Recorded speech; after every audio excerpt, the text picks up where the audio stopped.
Hello दोस्तों, स्वागत है आप सभी का एग्जाम बी में। सो गाइस, जैसा कि आप सभी को पता है कि हमारी एलआईसी की जो सीरीज चल रही है, आज उसको मैं यहाँ पे कंटिन्यू करने वाला हूँ और आपको बहुत सारे ऐसे क्वेश्चंस बताने वाला हूँ जो कि आपके लिए बहुत इंपॉर्टेंट है। चलिए, हम लोग आज जो हमारे क्वेश्चंस होंगे ना, उनको हम अच्छे से थोड़ा समझेंगे, उसके बाद मैं यहाँ पे आप लोगों को बताऊंगा। ठीक है, पहला क्वेश्चन तो आप यहाँ पे देख सकते हो। The premium paid for whole life insurance. आपको पता है ना, होल लाइफ इंश्योरेंस का मतलब क्या है। होल लाइफ इंश्योरेंस का मतलब ये यहाँ पर ये कहीं भी नहीं लिखा हुआ है कि ये पूरी जिंदगी भर के लिए। देखिए, आप तो ये मान के चलिए कि ये 100 ईयर्स के लिए होता है।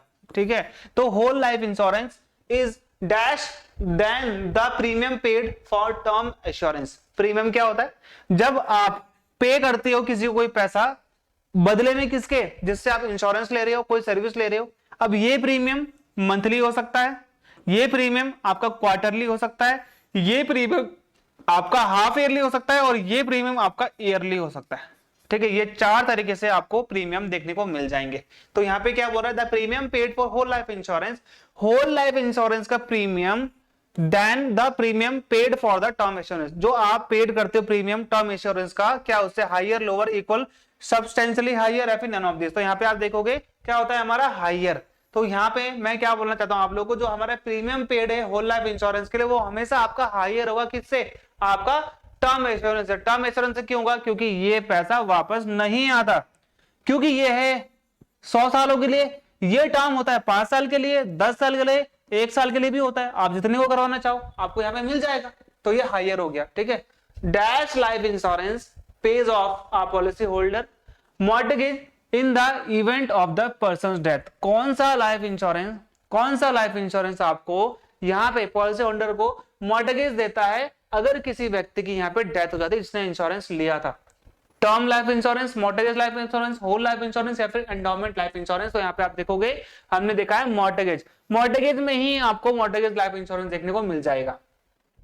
चलिए, अगला है the dash the premium paid by you. आपने जितना भी पेमेंट पे किया था towards your the life insurance, जो भी आपकी कंपनी थी, the dash will be the compensation paid to the beneficiary in the event of your death. तो इतना ही कंपेंसेशन आपको यहाँ पे दिया जाएगा। तो यहाँ पे ये बोल रहा है कि भाई जो आपका प्रीमियम जितना, अब ये आपको पता है ना, जितना ज्यादा आपका प्रीमियम होगा उतना ही ज्यादा आपको पैसा भी मिलेगा जब आपकी डेथ हो गई या कुछ ऐसी सिचुएशन होती है, ऐसा कोई इवेंट आता है।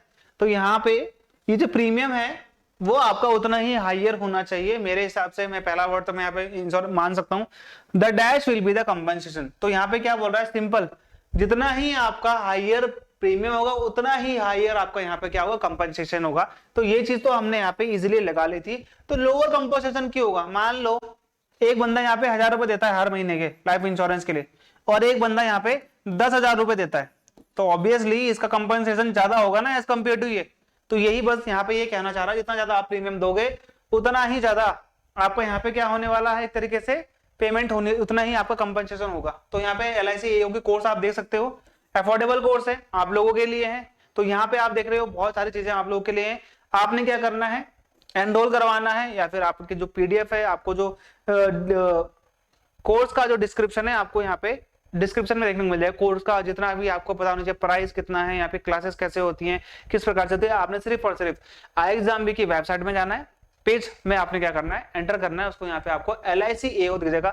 प्री का रिजल्ट आ चुका है, आपने देखा होगा। मेंस में अब आपका यहाँ पे इंश्योरेंस बहुत ही इंपॉर्टेंट है। Which of the below option is correct with regards to a term insurance plan. तो जो टर्म इंश्योरेंस प्लान इसके ऑप्शन में, इसके रिगार्ड में, ठीक है, to the term insurance plan क्या सही है? Below option is correct with regard to the term insurance plan. Term insurance plan में आपको दो एग्जांपल बता देता हूं, PMJJBY और PMSBY। सुरक्षा बीमा योजना, जीवन ज्योति बीमा योजना, टर्म इंश्योरेंस 1-1 साल के लिए। ओके, तो यहाँ पे क्या बोल रहा है? Term insurance plan comes with life long renewability option. क्या आपको लाइफ लॉन्ग रिन्यूएबल कर सकते हो आप? All term insurance plan come with the built-in disability rider। ऐसा नहीं है, term insurance can be bought as a stand-alone policy as well as a rider with another policy। Okay, there is no provisions in a term insurance plan to convert it into whole life insurance plan। तो यहाँ पे आपका answer क्या होगा? आप देख सकते हो, C is the right answer। C में आपका क्या बोल रहा है? C में ये सिंपल बोल रहा है, जो टर्म इंश्योरेंस प्लान है ये आप स्टैंड अलोन पॉलिसी की तरह ले सकते हो, as well as a rider with another policy. Rider क्या होता है? जब आप कोई और पॉलिसी ले लेते हो और आपको किसी और पॉलिसी में भी इंटरेस्ट होता है, आप चाहते हो कि मैं ये वाली पॉलिसी भी ले सकूं, तो आपने जो पॉलिसी ली है उसमें आप ये भी चीजें ऐड करवा रहे हो अपनी कौन से टर्म लाइफ इंश्योरेंस की, तो यहाँ पर हम उसे बोलते हैं राइडर। ओके, तो ये चीजें आपने ध्यान देना। तो यहाँ पे ये क्या है, स्टैंड अलोन, आप इसे अकेले भी ले सकते हो और आप इसे किसी और पॉलिसी के साथ भी ले सकते हो। चलिए अगला क्वेश्चन देख लीजिए। In decreasing term insurance the premium paid dash over time. आपको पता है ना डिक्रीजिंग टर्म इंश्योरेंस, जो आपका डिक्रीजिंग टर्म इंश्योरेंस है, ये जो आपका टर्म इंश्योरेंस है डिक्रीज होता है, क्यों होता है बताऊंगा मैं आपको। The premiums paid dash over time, जितना आपने प्रीमियम दिया है वो हमेशा क्या होगा, आपका रिमेन कांस्टेंट। देखिए आप सबसे इंपॉर्टेंट चीज क्या है, आपको पता है ना जो प्रधानमंत्री जीवन ज्योति बीमा योजना है, ठीक है, पीएमजेजेबीवाई, पीएमएसबीवाई, एक में आपको क्या मिलेगा, एक में आपको मिलेगी 20 रुपए की, क्या है, एक बार आपने पे करना है, और एक में मिलेगा आपको 436 रुपए समथिंग है। अभी नए जो रेट्स हैं, पहले 12 था और पहले 330 था, 336 समथिंग था। तो ये आपका 1 साल के लिए, आपने सिर्फ 1 साल देना है, और ये आपका 5 साल में एक बार बढ़ता है, तो आपने अगले 5-10 साल तक यही पे करना है। मेरे हिसाब से तो 2 या 3 साल तक तो आप यही पे करना है, आपको हर साल आपके बैंक अकाउंट से कट जाता है। तो यहाँ पे क्या होगा, आपका ये कांस्टेंट रहता है, चेंज होगा तो गवर्नमेंट चेंज करती है, लेकिन हाँ ऐसा नहीं होगा कि आपका हर महीने चेंज हो जाएगा। चलिए देखिए, LIC ADO AAO का आपको यहाँ पे मिल जाएगा हमारा टेलीग्राम ग्रुप। मैं वहां पे आपसे क्वेश्चन पूछता हूं, मैं वहां पे आपसे बाकी चीजें, मैं वहां पे आपको करंट अफेयर्स भी डाल देता हूं, तो आप वहां पे इसको ज्वाइन कर सकते हैं, आप लोगों की हेल्प के लिए है। Using the conversion option present in a term policy you can convert the same too. तो यहाँ पे क्या बोल रहा है, यूजिंग द कन्वर्जन, ये जो कन्वर्जन ऑप्शन है आपका present in the term policy, जो टर्म पॉलिसी है आपकी, you can convert the same to, आप इसे किस में कन्वर्ट कर सकते हो, तो आप यहाँ पे इसे कन्वर्ट होल लाइफ पॉलिसी में। होल लाइफ पॉलिसी में आप किसको ये जो आपकी टर्म पॉलिसी है ना, आप इसे किस में कन्वर्ट कर दीजिए, होल लाइफ में, क्योंकि आप बार बार आपने 5 साल का टर्म इंश्योरेंस लिया, फिर अगले बार दोबारा से 5 साल के लिए लिया, ऐसा करते करते आप 5 बार ये लोगे तो 25 साल तो आपके ऐसे ही हो गए। ओके, तो इसी में आप सिंपली आप इसको कन्वर्ट करवा लो 100 ईयर्स के लिए, तो आपको यहाँ पे उतना सारा एक बार दे दोगे और आपको यहाँ पे होल लाइफ इंश्योरेंस हो जाएगा। What is the primary purpose of a life insurance product. किसी भी लाइफ इंश्योरेंस प्रोडक्ट का प्राथमिक पर्पस क्या है, मेन ऑब्जेक्टिव क्या है पर्टिकुलरली उसका रीजन, ठीक है। तो यहाँ पे क्या बोल रहा है, tax rebates, safe investment avenues, protection against the loss of economic value, जो आपकी इकोनॉमिक वैल्यू उसका protection of a individual productive ability, जो भी उसकी प्रोडक्टिव एबिलिटी है उसका जो भी लॉस होगा अगर उससे उसकी कार है तो वो उसके लिए क्या है, प्रोडक्टिव एबिलिटी है उसकी। वेल्थ एक्यूमुलेशन, जो उसने पैसा धन इकट्ठा करके रखा हुआ है। तो यहाँ पे आप देख रहे हो C is the right answer, protection against the loss. ये एक प्राइमरी पर्पस है किसी भी लाइफ इंश्योरेंस प्रोडक्ट का, कि जो उसके पास वो चीजें हैं जो कि उसको प्रॉफिट देती हैं, उसका वो क्या करना चाहता है, इंश्योरेंस बीमा करवाना चाहता है। ये है प्राथमिक उसका उद्देश्य। Who among the following is best advice to purchase a term plan? Term plan करने के लिए इनमें से सबसे बेस्ट एडवाइस क्या है, an individual who needs money, क्या जिसको पैसा चाहिए, और end of the insurance term, या फिर उसके बाद जो पैसा उसको चाहिए। टर्म इंश्योरेंस में पहली बात तो मैं बता दूं आपको पैसा नहीं मिलता। An individual who needs insurance and has a high budget, और वो चाहता है कि मेरे पास बजट हाई है और उसको इंश्योरेंस चाहिए। An individual who needs insurance but has a low budget, यानी कि ऐसा इंडिविजुअल जिसको इंश्योरेंस चाहिए बस उसका बजट लो है। An individual who needs an insurance product that give high return, तो या फिर उसको ऐसे क्या चाहिए, इंश्योरेंस प्रोडक्ट चाहिए जो कि उसको हाई प्रोडक्ट दे देगा। तो मैं आपको बता दूं यहाँ पे सबसे इंपॉर्टेंट क्या है, ये तो हो ही नहीं सकता क्योंकि वो तो आपको देगा ही नहीं रिटर्न।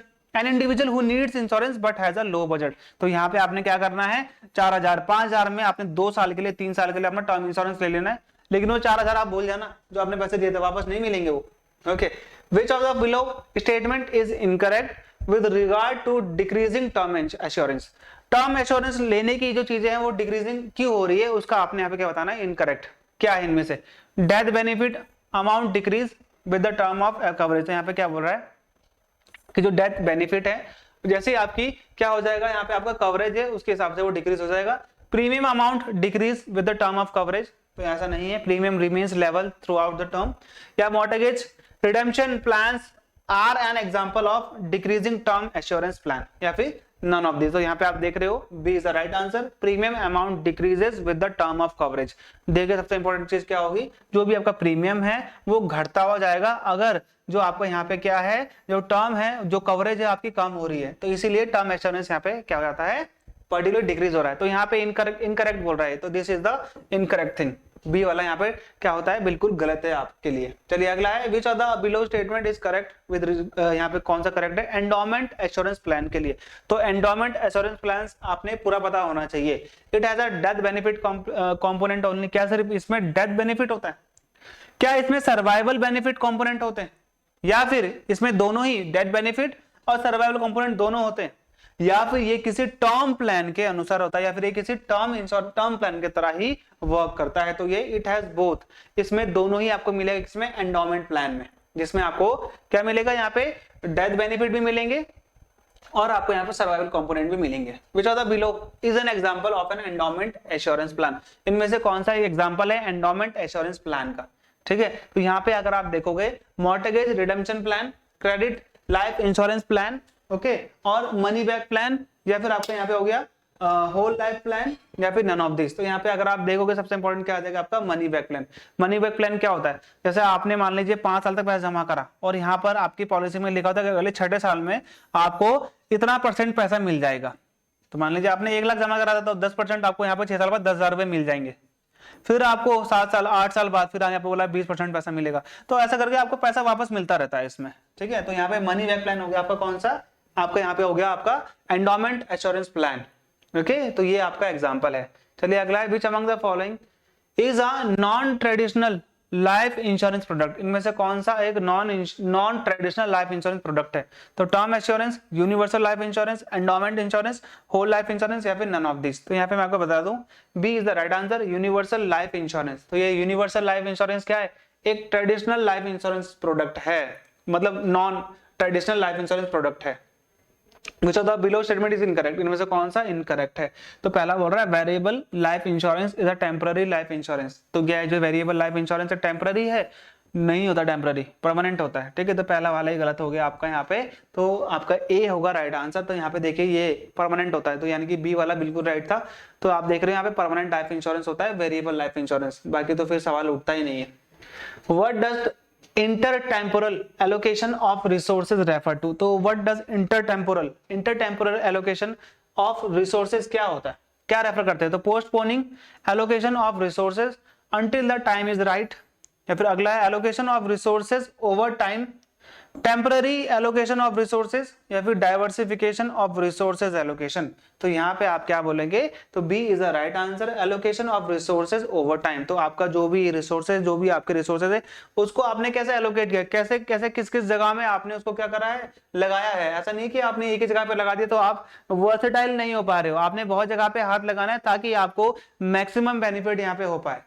अगला है, which among the following is a limitation of traditional life insurance product. जो भी आपका ट्रेडिशनल लाइफ इंश्योरेंस प्रोडक्ट है, आपने यहाँ पे बताना है कि क्या लिमिटेशन है। तो yield on this policies is high, तो यहाँ पे यानी कि जो पॉलिसी है इसका जो फायदे हैं बहुत ज्यादा है, ये ऐसा कहना चाह रहा है। Clear and visible method of arriving at surrender value. जो भी आपके सरेंडर वैल्यू, क्या होती है सरेंडर वैल्यू, मान लीजिए कोई पॉलिसी आपने बंद कर दी 4 साल 10 साल बाद 20 साल बाद, तो उसे हम बोलते हैं सरेंडर वैल्यू, जब तक कि उसका मैच्योर नहीं हो जाता, ठीक है। तो क्लियर एंड विजिबल मेथड, जब आपका सरेंडर वैल्यू होता है तो क्लियर एंड विजिबल है method. Well defined cash and saving value component, या फिर rate of return is not easy to ascertain. तो यहाँ पे बिल्कुल आपका क्या होगा आंसर, डी वाला होगा, rate of return is not easy to ascertain. तो यहाँ पे ये लिमिटेशन है आपकी ट्रेडिशनल लाइफ इंश्योरेंस प्रोडक्ट की। तो यहाँ पे क्या बोल रहा है, जो आपका रेट ऑफ रिटर्न है इज नॉट इजी टू एक्सर्टेन, यानी कि आप उसे मान ही नहीं सकते हो, ठीक है, कि कितना हो सकता है। वे was the universal life policy introduce first. तो यूनिवर्सल लाइफ पॉलिसी आपके सबसे पहले कहां पे इंट्रोड्यूस करी गई थी, तो that is used in USA, okay. Who among the following is most likely to buy variable life insurance component. तो इनमें से आपने बताना है कि कौन सा इसमें से क्या करेगा, यहाँ पे बाय करेगा आपका वेरिएबल लाइफ इंश्योरेंस। तो पीपल सीकिंग फिक्स्ड रिटर्न, या फिर वो जो फिक्स्ड रिटर्न देख रहे हैं। People who are risk averse and do not dab in equity, ये भी नहीं है। Knowledgeable people comfortable with equity, या फिर वो जो जानते हैं इक्विटी के बारे में, या फिर यंग पीपल इन जनरल, या फिर जनरली युवा व्यक्ति। तो यहाँ पे सी, वो वो व्यक्ति जिनको नॉलेज है किसकी, इक्विटी की, शेयर्स की, थोड़ी बहुत इकोनॉमी की, तो वो लोग यहाँ पे इजीली कर पाएंगे। तो the below statement is true regarding ULIP. ULIP क्या होता है? यूनिट लिंक इन्वेस्टमेंट प्लान, वो वाला प्लान जिसमें आपकी सेविंग भी होती है और जिसमें आपकी इन्वेस्टमेंट भी होती है। तो यहाँ पे आपने बताना है स्टेटमेंट ट्रू है यूलिप के हिसाब से। Value of the unit is determined by a formula fixed in the advance. यहाँ पे यानी कि जो आपकी वैल्यू होगी आपके यूनिट की, जितने भी यूनिट आपने लिए, जितने भी शेयर आपने लिए हैं, तो उसकी फिक्स्ड होगी पहले से ही एडवांस में जो फॉर्मूला होगा। Investment risk is borne by the insurer. तो जो भी इन्वेस्टमेंट रिस्क आपका आएगा, मान लीजिए आपके शेयर्स जो है बिल्कुल खत्म हो गए, उनकी कोई वैल्यू नहीं रही, तो क्या होगा? आपने भी रिसेंटली देखा कोई बैंक है अमेरिका में, वो पूरा का पूरा डाउनफॉल हो चुका है। तो यहाँ पे आप देखोगे investment risk is borne by the insurer. या फिर अगला ULIP are opaque with regard to their term, यानी कि जो यूलिप है वो ओपेक होता है, ट्रांसपेरेंट होते हैं, ठीक है, रिगार्ड टू देयर टर्म्स, यानी कि आपने देखा होगा ओपेक, पर्टिकुलरली आपको यहाँ पे इसका उल्टा मिलेगा आपको, ट्रांसपेरेंट, ठीक है। तो यहाँ पे आप देखोगे जो उनके टर्म्स होते हैं वो बिल्कुल ओपेक होते हैं, दिखते ही नहीं है। एक्सपेंसेस एंड सेविंग कंपोनेंट, और उसका जो भी एक्सपेंसेस है, सेविंग कंपोनेंट है, वो भी नहीं दिख पाता है। तो यहाँ पे दूर की सोच नहीं रख पाता है बंदा, जिसको यहाँ पे इकोनॉमी की, जिसको यहाँ पे इक्विटी की जो शेयर्स होते हैं उसकी अगर नॉलेज होगी तो वहां पे ये उसे सही तरीके से कर लेगा, मतलब समझ पाएगा। यूलिप आर बंडल प्रोडक्ट, यानी कि यूलिप क्या है? एक बहुत सारे इंश्योरेंस को मिलाकर एक प्रोडक्ट बनाया है। तो ऐसा है क्या? तो यहाँ पे ऐसा नहीं है, आपको मिल जाएगा सी, जो कि मैं आपको बता रहा हूँ, ये ओपेक होते हैं regard to their term insurance, जो भी उनकी शर्तें होती हैं। All of the following are characteristics of variable life insurance except, यानी कि इनमें से जो चार है वो किससे रिलेट करते हैं, मतलब कि जो तीन है, एक तो none of these है, तीन रिलेट करते हैं वेरिएबल लाइफ इंश्योरेंस से, एक नहीं करता है। तो कौन सा है? Flexible premium payment, cash value is not guaranteed, policy owner selects where saving reserve invested, यानी कि जो पॉलिसी ओनर है वो सेलेक्ट करेगा कि मेरी जो सेविंग है इसको हमने कहाँ इन्वेस्ट करना है। या फिर minimum death benefit is guaranteed. तो यहाँ पे the right answer is flexible premium payment. तो फ्लेक्सिबल प्रीमियम पेमेंट नहीं होते हैं इसके, पर्टिकुलरली क्या होता है, आपको प्रीमियम पेमेंट जो मिलेगा ये फ्लेक्सिबल नहीं मिलेंगे, ये आपको क्या मिलेंगे? फिक्स्ड मिलेंगे। ओके, फ्लेक्सिबल नहीं है, फिक्स्ड है। तो ये आप ध्यान देना। अगला और अंतिम में विच of the below is correct? Universal life insurance के हिसाब से इनमें से कौन सा गलत है? Statement 1, statement 2। स्टेटमेंट 1 में क्या बोला है? It allow policy owner to vary payment, बिल्कुल सही है। लाइफ जो आप यूनिवर्सल लाइफ इंश्योरेंस देख रहे हो इसके हिसाब से बिल्कुल सही है। Policy owner can earn market based rate of return on the cash value, तो बिल्कुल जो पॉलिसी ओनर है वो क्या कर सकता है? मार्केट बेस्ड रेट उठा सकता है उसकी अपनी रिटर्न पे, जो भी उसकी कैश वैल्यू। तो यहाँ पे क्या हो गया आपका? 1 and 2 are true. Okay, right. तो यहाँ पे आप देख रहे हो मैंने आपको 20 क्वेश्चन बताए हैं। आपका जो मेंस एग्जामिनेशन है बहुत जल्द है, 2-3 दिन बाद है। उससे पहले भी आपकी एक वीडियो में लाने की बहुत जल्दी कोशिश करूंगा। तो मिलते हैं हमारे अगले वीडियो में, तब तक के लिए गुड बाय।